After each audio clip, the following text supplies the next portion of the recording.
You're the reason it's so good and I'm grateful, yeah.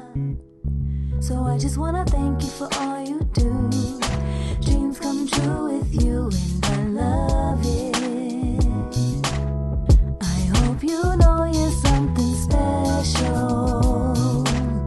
No one compares to you. I found joy. All right, you guys, we are back. Gonna jump right back on in to these top 10 lessons learned as a newlywed, and we are on number 6.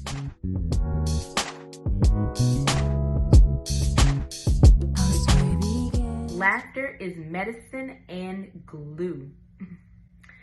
At the end of the day, no matter what frustrations my husband and I may have encountered in the day, no matter how exhausted we might be, we always find a moment to just stop and just laugh together. It just might be a silly show. It might be just acting silly or just whatever the case may be.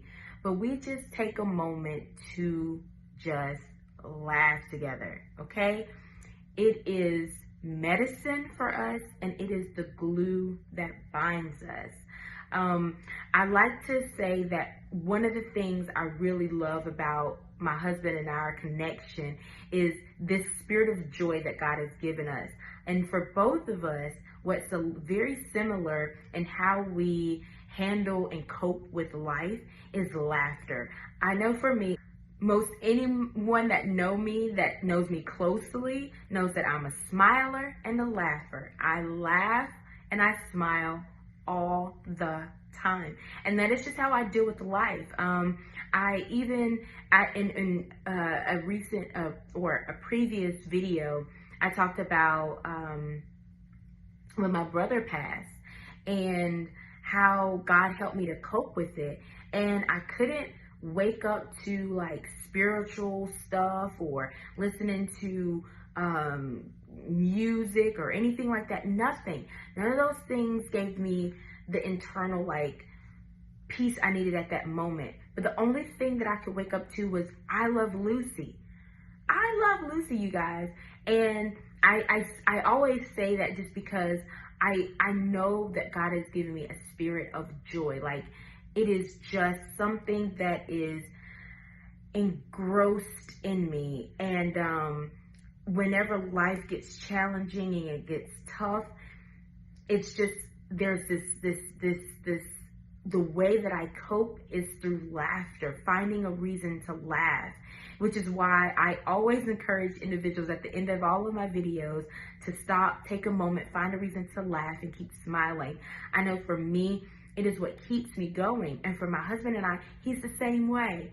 He is a laugher. And I know for individuals who may have come across him, but they don't really know him, he seems very observed or very reserved, very observant and everything like that. But he's very, very silly when you really get to know him. And we laugh so much. And our daughter now, she's right in there with us. Now she does this whole like fake laughing thing where she's like, and I'm like, girl, no. But, you know, but laughter is medicine. And for us, it is definitely the glue that binds us. And I just encourage everyone, no matter what, again, no matter where you are in life, no matter what the relationship may be, always find a reason to laugh and keep smiling.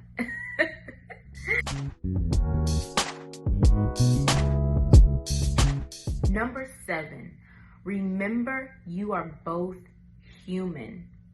I'm going to read something that I wrote. Unrealistic expectations can be a silent killer in a marriage. I've learned not to expect certain things from my husband I'm not also willing to bring to the table, or at least contribute to. None of us are a list of check boxes. So when my husband might have a moody day, I'm reminded he's human too. Because the truth is, we are all human. And even as you're getting to know someone that you might just be contemplating the idea of, could this be the right person for me, or what have you.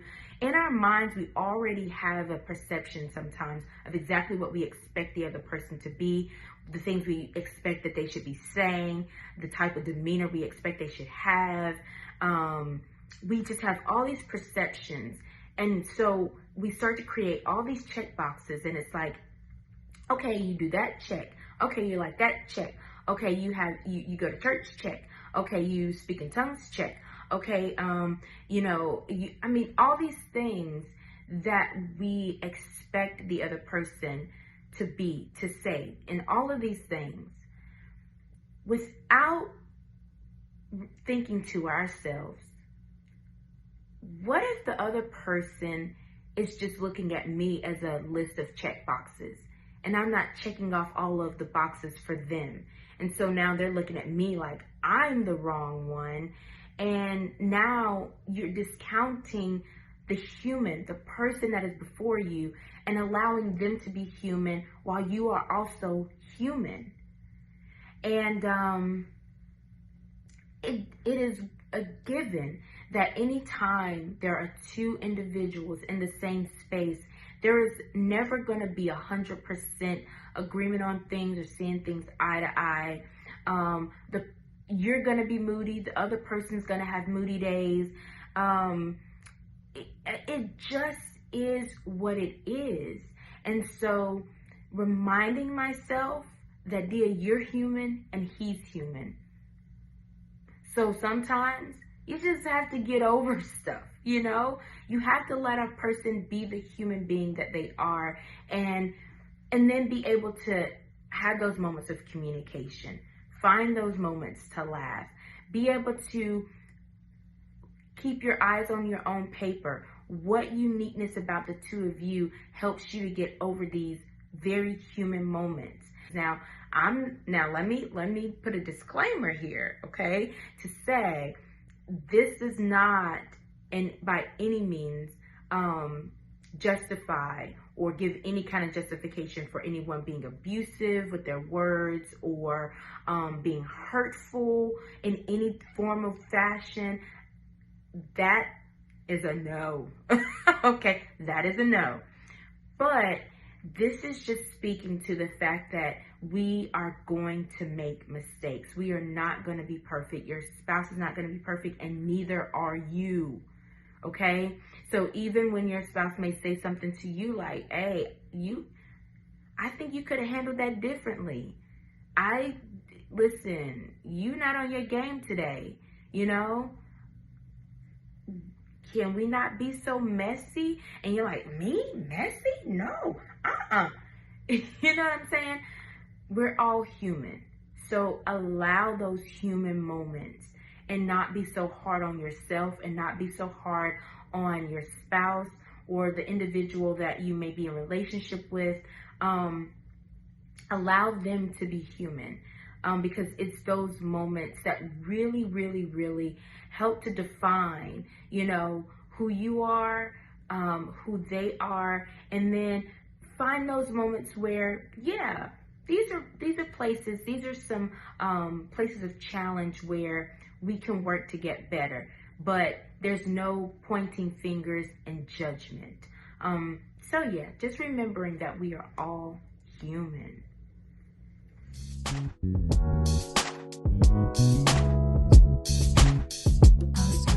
Number 8, reminisce on the good moments often. I'm gonna read something that I wrote. The mundane daily demands of life can settle in rather quickly, dimming the initial shininess. Taking a moment to reminisce on those little things that brought us together, and think about how I still get excited when he walks into a room, helps restore the shininess, and it makes me excited about all the memories we will continue to make with one another. It is so very true. Listen, I don't care how much in love you are, how amazing he is when you gaze into his eyes across the room. That does fade. Okay? Or at least that initial, like, just, overwhelming shininess that just, you know, like, oh my gosh, I just want to be with you all the moments and all the days and all the life, you know what I mean? Now this doesn't say that you don't still get the butterflies sometimes when they would come around, because the truth of the matter is, honestly, even when I do take those moments to take a breather for myself, and I go and I spend my time, and I do enjoy those moments, don't get me wrong, I enjoy it to the fullest, but I start to miss my husband and my daughter. I start to miss them, and I'm just upstairs, you guys. I do. I know it sounds so cheesy, but I do. And if my husband leaves, and it's so funny because when he leaves and goes to the store or whatever, and he comes back, our daughter, she will run to the door, and it's like, hey, Dada, when he comes back. And even though I like laugh at her and I'm like, girl, he ain't all that. I said that I'm like, girl, he ain't all that. But on the inside though, I'm like, he's back, you know? And so I'm like, I still definitely, you know, am excited whenever he walks into the room and all of that. But just the mundane day-to-day life, it really can creep in sometimes, and you just, as they say, find yourself on autopilot. And it's just like, you wake up in the morning, sometimes you don't even say good morning, you don't say good night, you know, it's just like life just starts doing this thing, and it just starts coaxing, and just like, you know, and it just happens. I mean, just think about when you get a new car. I don't know if you're like me, but even when I have gotten a new car, I mean, I get that new car, and the first week, okay, I'll say maybe month, you know, I am like in love with that car. I'm like making sure that there ain't a spot on it. If I see bird pooped on it or whatever, I'm like, oh gosh, gotta go clean my car, you know. I don't want nothing, no spots on the inside. I want everything to be in crisp position, and you know, all of this kind of stuff. And then after about a month-ish or so, I'm like, okay, it's just my car. You know, I got to get to work. Jump in the car, throw the stuff on the side of the seat, spill a little bit of coffee or juice or water or whatever, and yep, there's a stain right there. I'll get that later. Paper shoved into the little console, shoving stuff in the trunk of the car. It's been 5 months since I've taken it to a car wash. You know, it becomes your day-to-day car to get from point A to point B. And I know that some people are very, very, very meticulous with their vehicles, no matter how long they've had it. I'm just not that person. And I really feel like it wouldn't matter what kind of car it was. I would just, at the end of the day, after so long, I would just see it as a vehicle to get from point A to point B. And sometimes that can be what happens in marriage. It's just your day-to-day thing now. You know, like, it's just, you know, you have work, you have, you know, getting the children ready for school and what have you. And so you just start coaxing. But one thing that has really helped me in those moments where it starts to sort of feel like we're just like, I start to think about all the little things that brought us together, and the little things that I enjoy about, you know, the day-to-day things that we do have, you know, those little moments where we laugh about this, or he's silly and it catches my attention, you know, and all those kinds of things. And I just reminisce on those little moments, those little things. And as I reminisce, it just starts to it lights the sparks, that little spark, it starts to light it on up again, and that flame just starts to just start bursting all over again, and it just makes me excited. It makes me excited for all of the memories that we're going to make together, and it's just a reminder of just how beautiful, you know, the love that we have is together, and helps to overcome those mundane day-to-day moments in life where it just starts to get just a little bit on the dim side, and you're like, oh yeah, I love this man. You know what I mean? So yeah, reminiscing on those moments can be beautiful.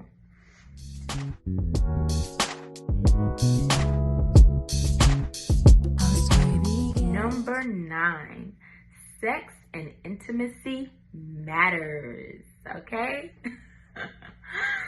No matter how much communication you have, in which communication is key, it is very important. But no matter how much communication you have, you think about those memories and you have your laughter, none of those are sex, okay?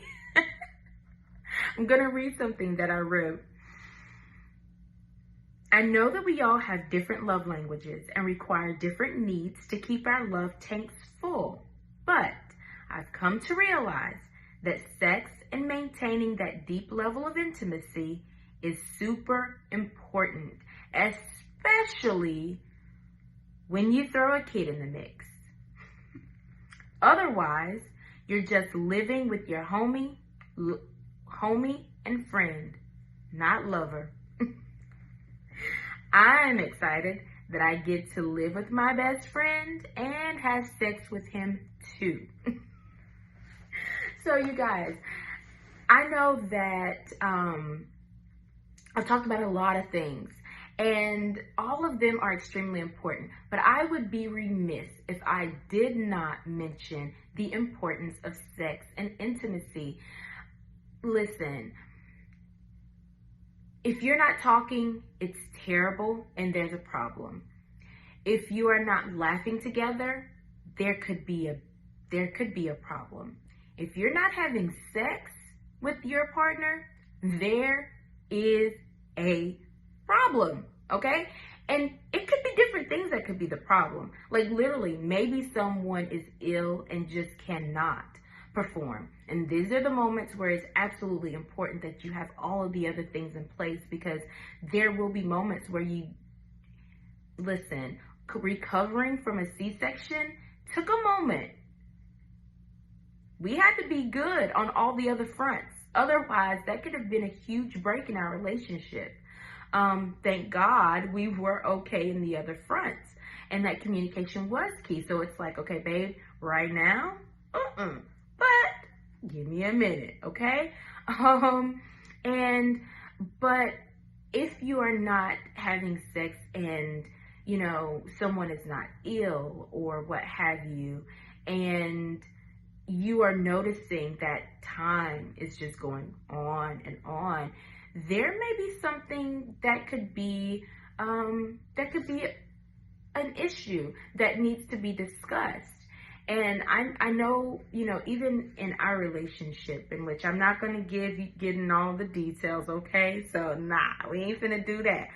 But I do realize that after a certain number of days have went by or whatnot, it's like, and not that it's, has to be planned or anything like that, but especially with us having our daughter and we're on 10 with her all the time, there has to continue to be that moment that we take for each other, because we still are important. And where the two of us are together, intimacy-wise, is important, and that matters, because if we are off, it can set things off in the whole home. And taking those moments, and the amazing thing is that with your spouse, you get to be creative, you get to figure out what works for the two of you, and get creative, find what works and enjoy it and try different things. And, it's important to not try to shy away from that topic with your spouse. And one of the things that I have found, speaking of communication and thinking back, when I was talking about communication and it being important even before you get into marriage, when it comes to sex and intimacy, this is where that communication, even before you get married, becomes so very important. Because one of the things that I found in our relationship is that needs change. being able to communicate that is absolutely important, because what you might needed, in the beginning of your marriage, or, if you were a couple who were sexually active before marriage, what your needs were then, what your needs were in the beginning of marriage, they can change over time. Okay. And I mean, when a woman has a child, a man may go through, some type of injury, whatever the case may be, libidos change, whatever, things change. And being able to communicate that with your spouse and say, listen, okay, I know there was a moment we was going like this, but something's shifting. I'm not 100% sure where it is right now, and I know even for myself sometimes, now, having all of the things work and all these things going on in my mind, sometimes my mind is in so much movement that it can hinder moments, especially those moments that's supposed to be spontaneous, and you're like, whoa, I'm not there because my brain is on 110 right now thinking about this, X, Y, Z, and all the other. Being able to communicate these things with your spouse is importanto. Muy importante, okay? So that's why I say communication on all levels and on all fronts are key. So that when you get to this place where things might start to change and shift in your sexual relationship, it's okay, because you can talk through those things. You can figure out what works, figure out how to get creative again. Think about, how can we do this a little bit differently? How can I make this a better experience for you? Do we need to talk about something? Do I need to rub them feet? Whatever the case may be, okay? But sex and intimacy, they are very, very important. And communication needs to be key. Having your anchor is definitely key. Being able to laugh together, so very key. Being able to reminisce on the good moments often is so key. But we also want to make sure that we are having a healthy, creative, and enjoyable sex life with our partner.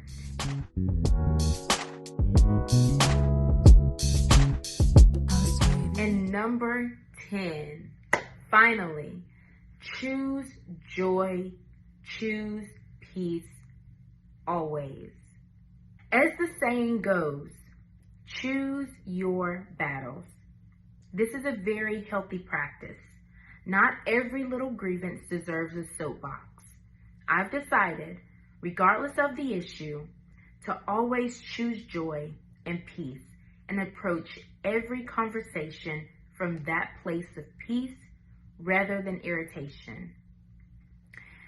You're going to find, and again, any situation, any relationship that you are in, there are going to be moments where it's just difficult and can be hard.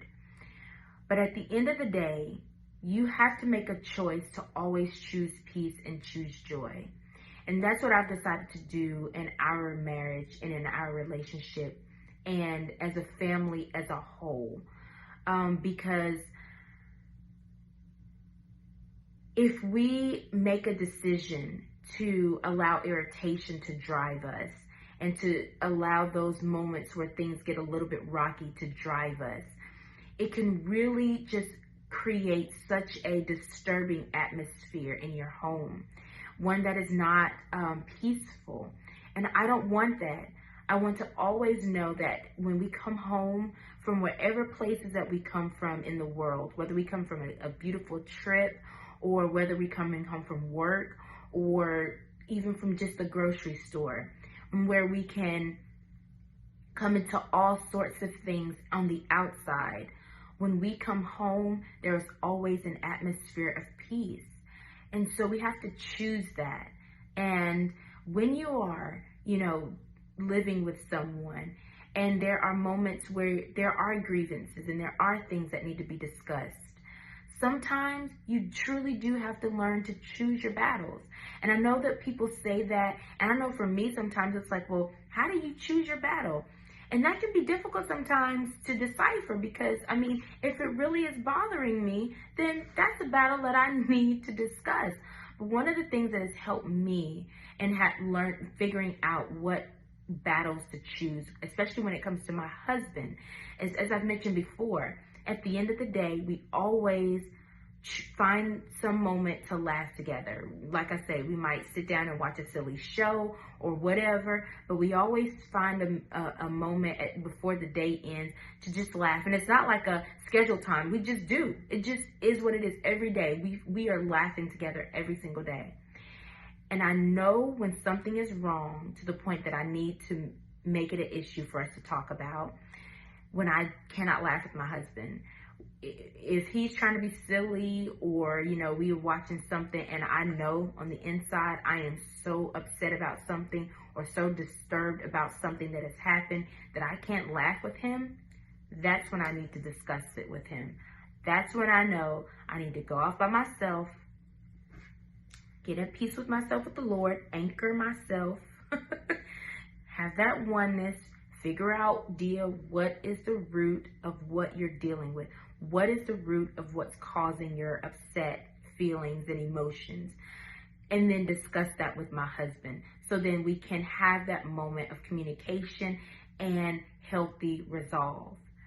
And that is how I have come within myself to figure out how to choose my battles and what are the things that are going to actually require me to actually have a conversation with my husband. Now, that doesn't mean that on other smaller things, I'd be like, I didn't like when you just said, though. You know, because we have those moments. It's not always just, you know, okay, I'm going to go and sit this one and think about this one. But when it is those big things, you know, when it's something that, you know, I'm like, okay, that really, truly did disturb me. Like, I really, you know, or, you know, like just a conversation or something that's happened, you know, that we, you know, sometimes in passing, people do things, say things. And I'm like, nah, I got to talk about that one. You know, I always like take a moment so that I can figure out exactly what about what was said, or what about, you know, that situation made me upset. So then that way I give myself a moment to be able to actually clearly articulate what made me upset. Because sometimes if I just go right off the fly and just start talking out of, you know, all of the emotions I have, I'm saying a whole bunch of nothing. I'm just talking words and spewing stuff out, but I'm saying nothing, and my husband's not hearing anything. So he's like, so what was the problem? What did I do? What did I say? So sometimes I have to give myself that moment to just stop and really understand within myself what really made me upset. Because maybe there's a moment I'm telling him something and, you know, he's distracted and he's not paying attention to what I'm saying. And so then, you know, later when I'm like reiterating what I said, and it's like, wait, what? You know, and I'm like, and I get frustrated and I'm tensing up, and I'm like, I was talking to you earlier and I'm saying this and that and the third.